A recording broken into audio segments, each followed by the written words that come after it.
Where the hell did I put it?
All right. Where did I put the other one? Did it roll under the table? I'm thinking it did.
Might be time to make a new t-shirt.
God bless America.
Fudgesicle. Alright.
Hey, Tiger.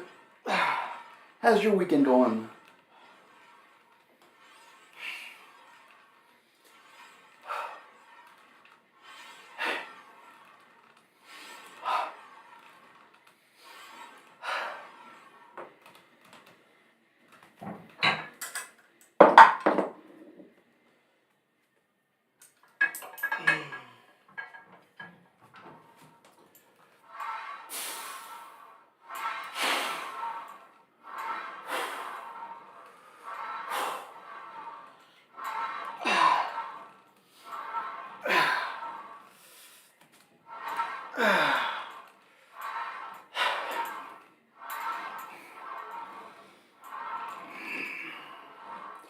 Oh, that's very kind of you to say.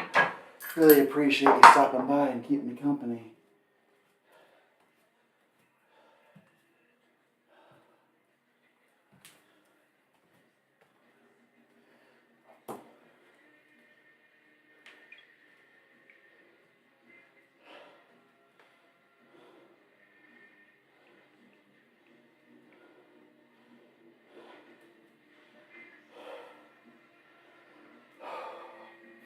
What do you have? What do you have planned for this Sunday?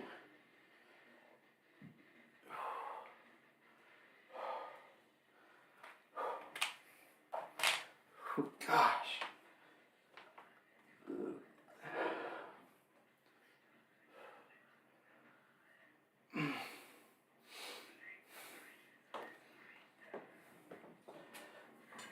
Oh.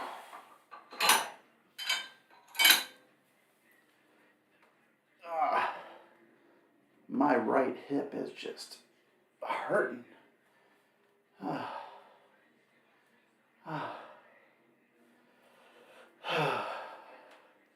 am far too old to be this fat. My brittle little hip bones can't support the mass.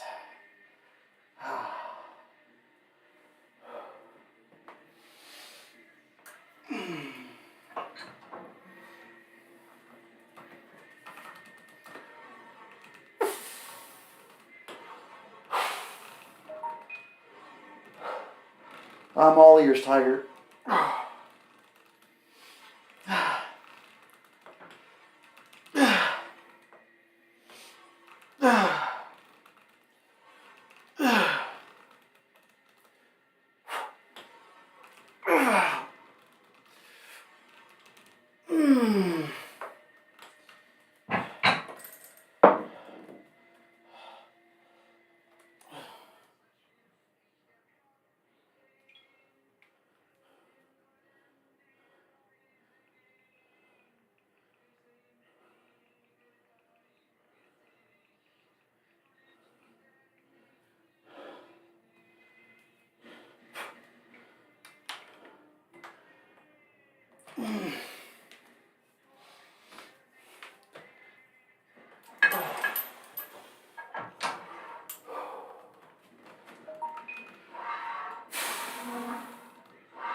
Well, it depends on the muscle and the type of soreness. Like today is shoulders, and I have persistent shoulder joint pain, but it's not a shoulder pain.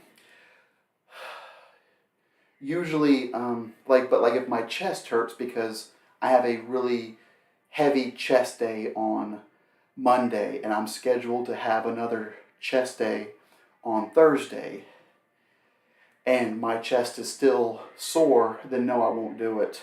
Because if my chest is still sore, then I probably overdid it, and trying to lift more weights will just further damage it, or I'm just, trying to rebuild the muscles that I broke down, and I need to let those play out. So I'm on a pretty decent split right now where it's, chest, triceps, rear delts, and then back biceps, front delts, legs, shoulders, repeat chest, repeat biceps, and then legs again. So I have enough days, usually between those, to recoup. And that's not to say I don't take breaks when I feel necessary, whether it's just laziness or I'm still too sore.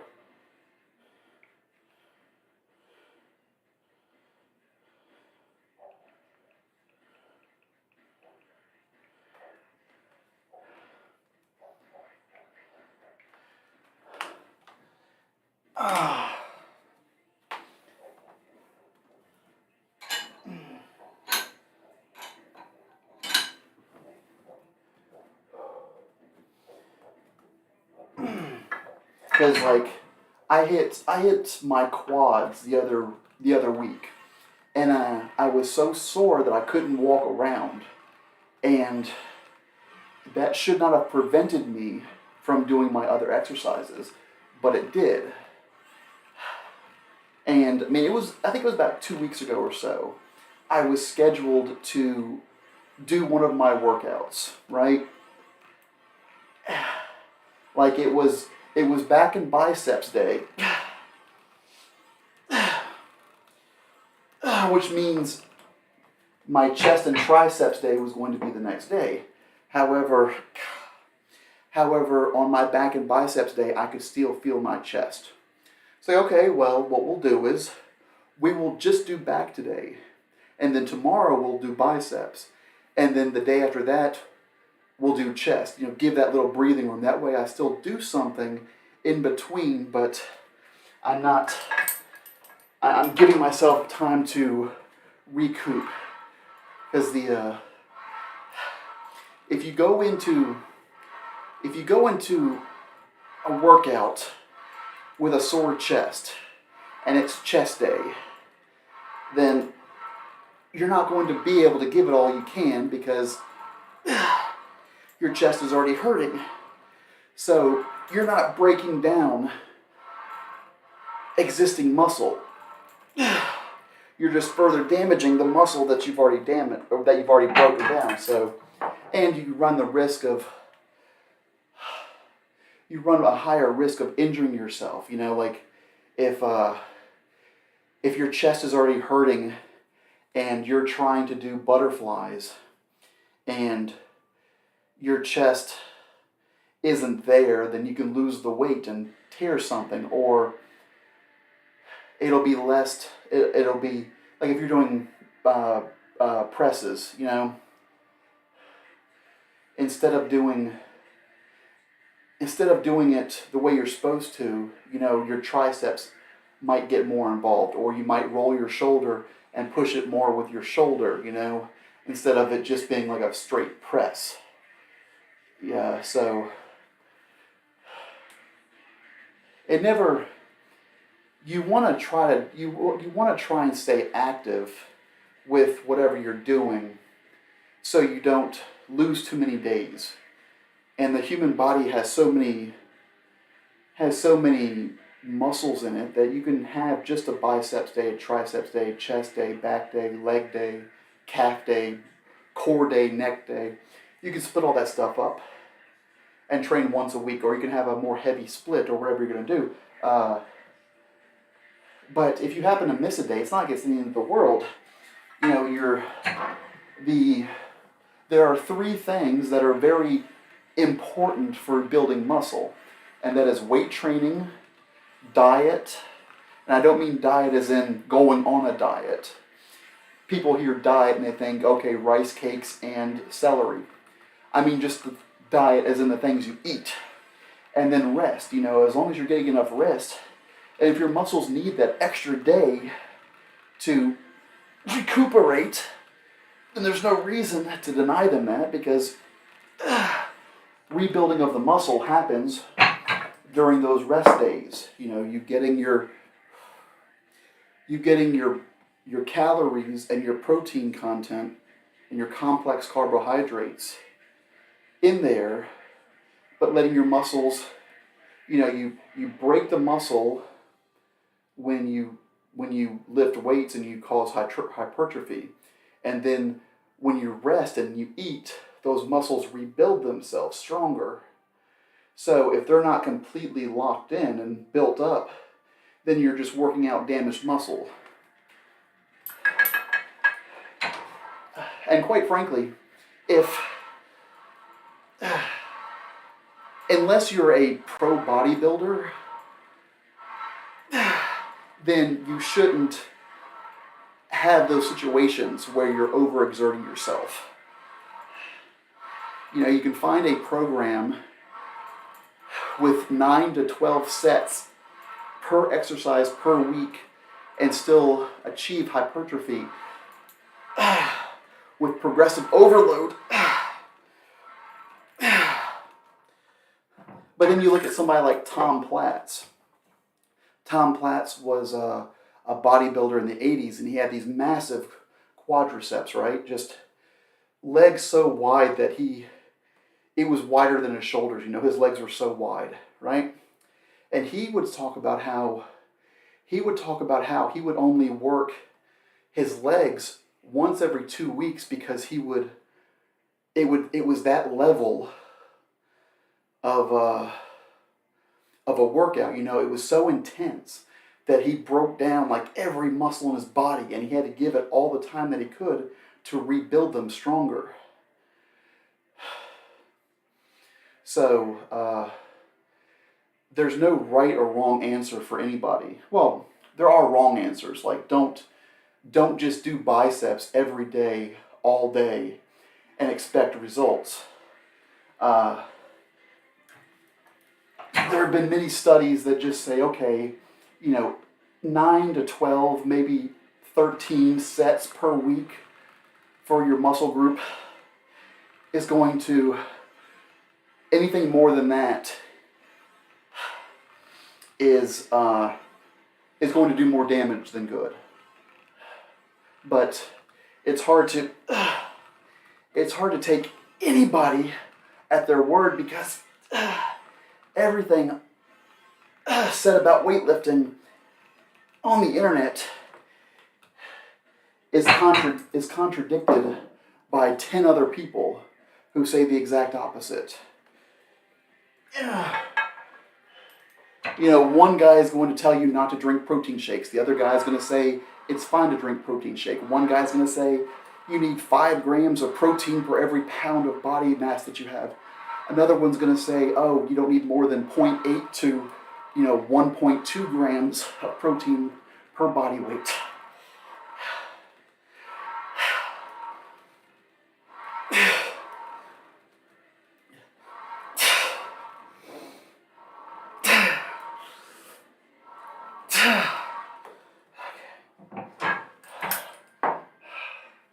I did not change up anything what I did today with shoulders. I'm just doing those leaning side raises.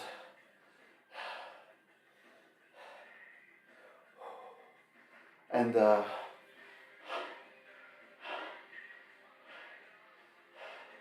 that's just going to do it for me. And we'll switch over to traps. Yeah, that's the issue that I ran into a lot when I first got into weightlifting was, you watch people, it's like, hey, that guy's in good shape. I'm going to do what he does. And then you watch more people, and it's like every single person has a different way of going about things, which contradicts the other person.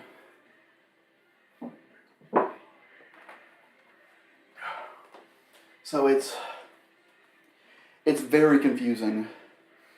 And I think that's one of the issues that,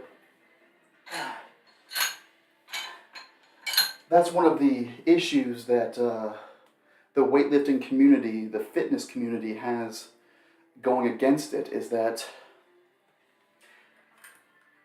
there are these high-profile people who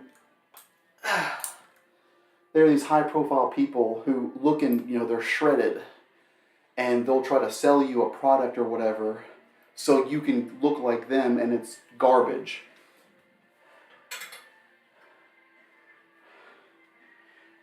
So, it's like, who do you trust? I don't know. You can work with a personal trainer, but who knows if he knows what he's doing specific to your body. It's a lot of trial and error. It's like, figure out what works for you and then do that. And then if you can tweak certain things,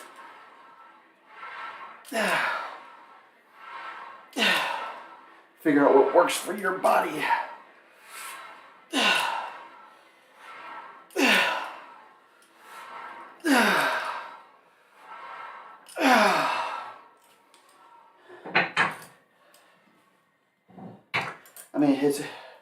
I enjoy watching certain people on YouTube when they talk about weightlifting, because they break it down by muscle, and it's easy to understand why that works.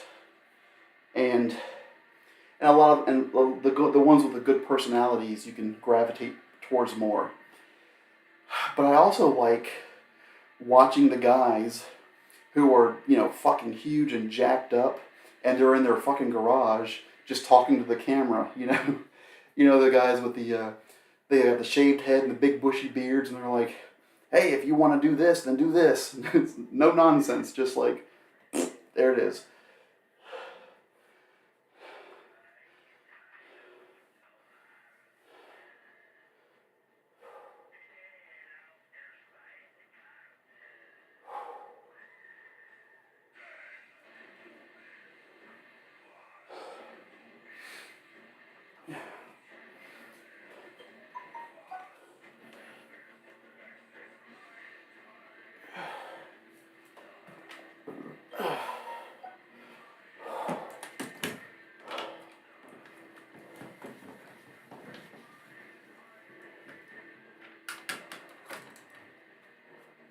Oh, I appreciate that, Tiger. I really, really glad you're here to chat with me because uh, otherwise it's just me in my underwear talking to myself, and that's not good TV.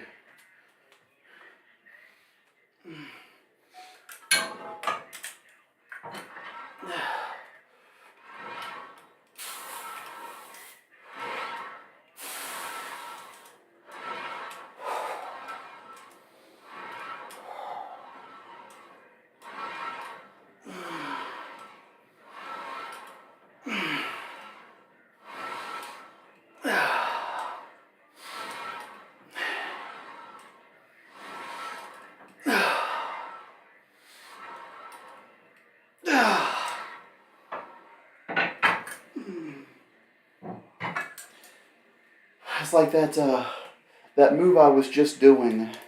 I stole that from this guy who's probably like in his late 40s, early 50s, just jacked to the gills, showing pictures of him from 20 years ago when he's even more jacked.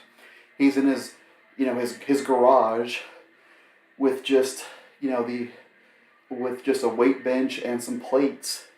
And he's like, hey, if you want big traps, do this. So I tried it. I'm like, yeah, that does work.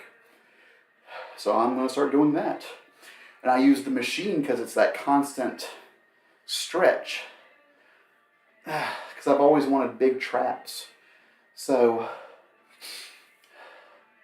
I like doing this. And then there's that other half of the traps where it's like you want to not just stretch them vertically but horizontally. So sometimes I'll grab the handles and I'll do some halfway rows where I just bring my shoulders back and I try to stretch that lower trap. But traps are a vanity. Well, everything's a vanity muscle, like like I'm never gonna have abs, but maybe if I wear the right T-shirt, then my traps will look huge and I can flex my biceps. But I'm not gonna be one of those guys who's gonna be able to walk around shirtless and be like, hey ladies, look at that. Especially now that I'm hairless, I look like a weirdo. All right. My groceries are here. I'm having groceries delivered. So what I'm going to do is I'm going to do one more set, throw some pants on, go get my groceries, and then I'll come back. But what I'll probably do is pause this or stop it and then come back to it. So if you want to watch the rest of the workout, it'll be about 10 minutes.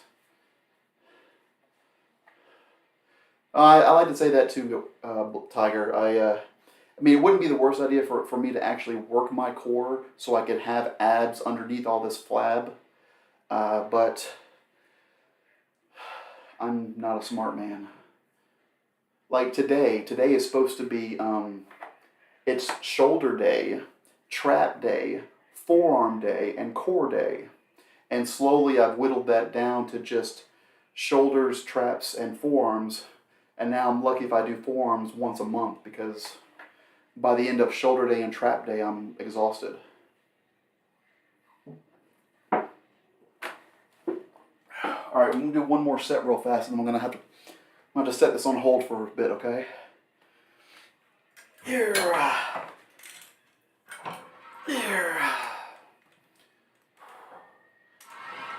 Well, I appreciate that, Tiger.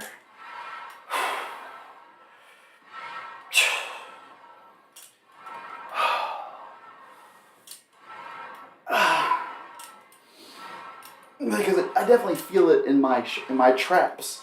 I mean, there's a little bit of shoulder in there too, but you bend over and you stretch up.